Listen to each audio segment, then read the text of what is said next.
Hello friends, जेएमके online classes में आपका स्वागत है।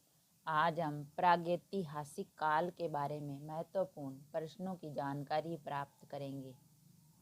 हमारा प्रश्न है, किसे मानव की आदि जन्म स्थली माना जाता है? किसे मानव की आदि जन्म स्थली माना जाता है?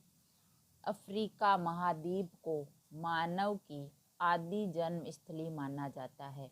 अफ्रीका महाद्वीप को मानव की आदि जन्म स्थली माना जाता है। किसे मानव का आदि पूर्वज माना जाता है?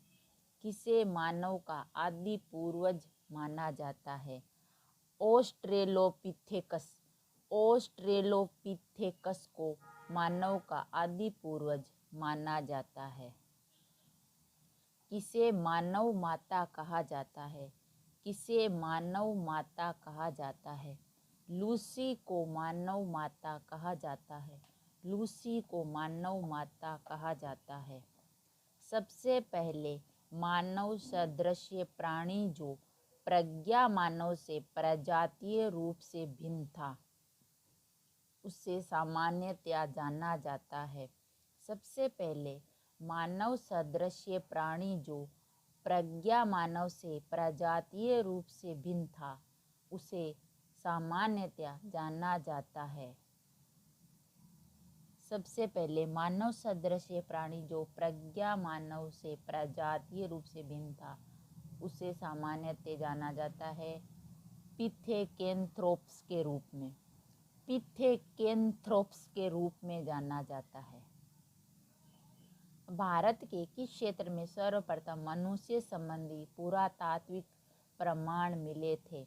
भारत के किस क्षेत्र में सर्वप्रथम मनुष्य संबंधी पुरातात्विक प्रमाण मिले थे?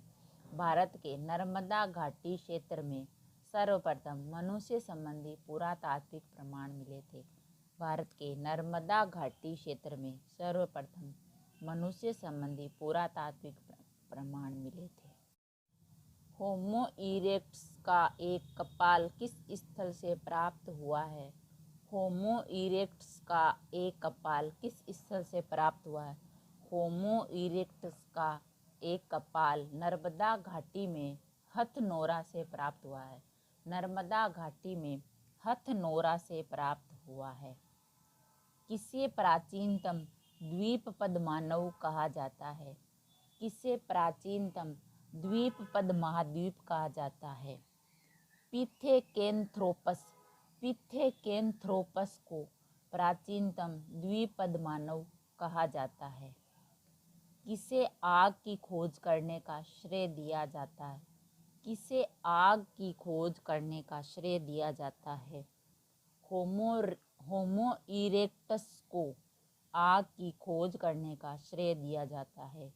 होमो इरेक्टस को आग की खोज करने का श्रेय दिया जाता है। किसे मृतकों का अंतिम संस्कार करने वाला प्रथम मानव माना जाता है? किसे मृतकों का अंतिम संस्कार करने वाला प्रथम मानव माना जाता है? निएंडरथाल को मृतकों का अंतिम संस्कार करने वाला प्रथम मानव माना जाता है। आधुनिक मानव के हाल का पूर्वज है। आधुनिक मानव के हाल का पूर्वज है।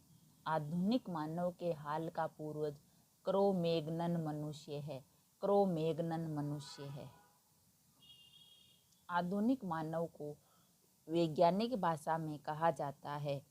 आधुनिक मानव को वैज्ञानिक भाषा में कहा जाता है। आधुनिक मानव को वैज्ञानिक भाषा में होमो सेपियन कहा जाता है। होमो सेपियन कहा जाता है।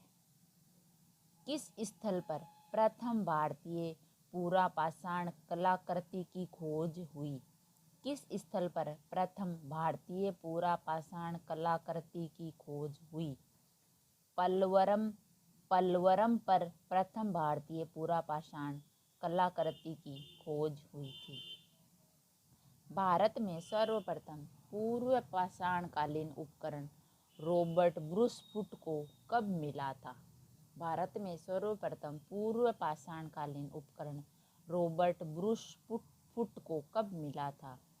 भारत में सर्वप्रथम पूर्व पाषाणकालीन उपकरण रॉबर्ट ब्रूस फुट को 1863 ईस्वी में मिले थे। 1863 ईस्वी में मिले थे। पूर्व पाषाणकालीन मानव का जीवन कैसा था? पूरा पाषाणकालीन मानव का जीवन कैसा था? पूरा पाषाणकालीन मानव का जीवन प्राकृतिक था। प्राकृतिक था।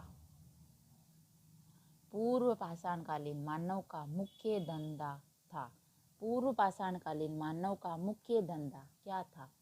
पूर्व पाषाणकालीन मानव का मुख्य धंधा शिकार खेलना। शिकार खेलना था।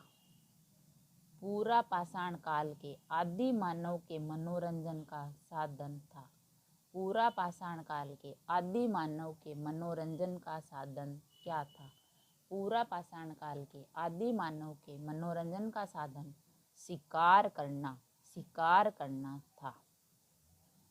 पूरा पाषाण युग में मनुष्य द्वारा की गई सबसे बड़ी खोज क्या थी? पूरा पाषाण युग में मनुष्य द्वारा की गई सबसे बड़ी खोज क्या थी? पूरा पाषाण युग में मनुष्य द्वारा की गई सबसे बड़ी खोज आग जलाना। आग जलाना थी। सोहन संस्कृति किस संस्कृति का दूसरा नाम है? सोहन संस्कृति किस संस्कृति का दूसरा नाम है? सोहन संस्कृति पूरा पाषाण संस्कृति का दूसरा नाम है। सोहन संस्कृति पूरा पाषाण संस्कृति का दूसरा नाम है। कहाँ से पूरा पाषाणिक अवशेष मिले हैं? कहाँ से पूरा पाषाणिक अवशेष मिले हैं? पंजाब से पूरा पाषाणिक अवशेष मिले हैं। पंजाब से पूरा पाषाणिक अवशेष मिले हैं। सिंहावल एक पूरा स्थल है।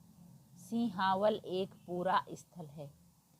सिंहावल निम्न पूर्व पाषाण संस्कृति का पूरा स्थल है। सिंहावल निम्न पूर्व पाषाण संस्कृति का एक पूरा स्थल है। संघाओं गुफा पूरा स्थल किस काल का है? संघाओं गुफा पूरा स्थल किस काल का है? संघाओं गुफा पूरा स्थल मध्य पूरा पाषाण काल का है। मध्य पूरा पाषाण काल का है। पूर्व पाषाण काल एवं नव पाषाण काल के मध्यवर्ती काल को क्या कहा जाता है? पूरा पाषाण काल एवं नव पाषाण काल के मध्यवर्ती काल को क्या कहा जाता है? पूरा पाषाण काल एवं नव पाषाण काल के मध्यवर्ती काल को मध्य पाषाण काल कहा जाता है। पशुपालन का प्राचीनतम साक्ष्य कहाँ से प्राप्त हुआ है? पशुपालन का प्राचीनतम साक्ष्य कहाँ से प्राप्त हुआ है? पशुपालन का प्राचीनतम साक्ष्य बागोर से प्राप्त हुआ है। बागोर से प्राप्त हुआ है। भीमबेटका किसके लिए प्रसिद्ध है? भीमबेटका किसके लिए प्रसिद्ध है? भीमबेटका गुफाओं के चित्रों के लिए प्रसिद्ध है। भीमबेटका गुफाओं के चित्रों के लिए प्रसिद्ध है। सराय नाहर राय और महदहा संबंधित है। सराय नाहर राय और महदहा संबंधित है। सराय नाहर राय और महदहा गंगा घाटी की मध्य पाषाण संस्कृति से संबंधित है। गंगा घाटी की मध्य पाषाण संस्कृति से संबंधित है। पाषाण युग इन लोगों ने सबसे पहले किस पालतू बनाया था? पाषाण युग में इन लोगों ने सबसे पहले किसे पालतू बनाया था? पाषाण युग में सबसे पहले कुत्तों को पालतू बनाया था। पाषाण युग के लोगों ने सबसे पहले कुत्तों को पालतू बनाया था। किस प्रदेश में मिले मध्य पाषाणिक पुरा स्थलों को टेरी स्थल कहा जाता है? किस प्रदेश से मिले मध्य पाषाणिक पुरा स्थलों को टेरी कहा जाता है? तमिलनाडु प्रदेश से मिले मध्य पाषाणिक पुरा स्थलों को टेरी स्थल कहा जाता है। तमिलनाडु प्रदेश से मिले मध्य पाषाणिक पुरा स्थलों को टेरी स्थल कहा जाता है। भारतीय उपमहाद्वीप में कृषि का प्राचीनतम साक्ष्य प्राप्त हुआ था। भारतीय उपमहाद्वीप में कृषि का प्राचीनतम साक्ष्य कहाँ से प्राप्त हुआ था? भारतीय उपमहाद्वीप में कृषि का प्राचीनतम साक्ष्य मेहरगढ़ से प्राप्त हुआ था। मेहरगढ़ से प्राप्त हुआ था। मानव द्वारा सर्वप्रथम प्रयुक्त अनाज था। मानव द्वारा सर्वप्रथम प्रयुक्त अनाज था। मानव द्वारा सर्वप्रथम प्रयुक्त अनाज गेहूं था। गेहूं था। गंगा के मैदान में मानव बस्ती का प्राचीनतम अवशेष कहाँ मिलता है? गंगा के मैदान में मानव बस्ती का प्राचीनतम अवशेष कहाँ मिलता है? गंगा के मैदान में मानव बस्ती का प्राचीनतम अवशेष आदमगढ़ में मिलता है। नवपाषाणकालीन गर्त निवासों के अवशेष कहाँ से मिले थे? नवपाषाणकालीन गर्त निवासों के अवशेष कहाँ से मिले थे? नवपाषाणकालीन गर्त निवासों के अवशेष आदमगढ़ से मिले थे। आदमगढ़ से मिले थे। हमारे वीडियो को लाइक, शेयर और सब्सक्राइब कीजिए। Thank you. धन्यवाद।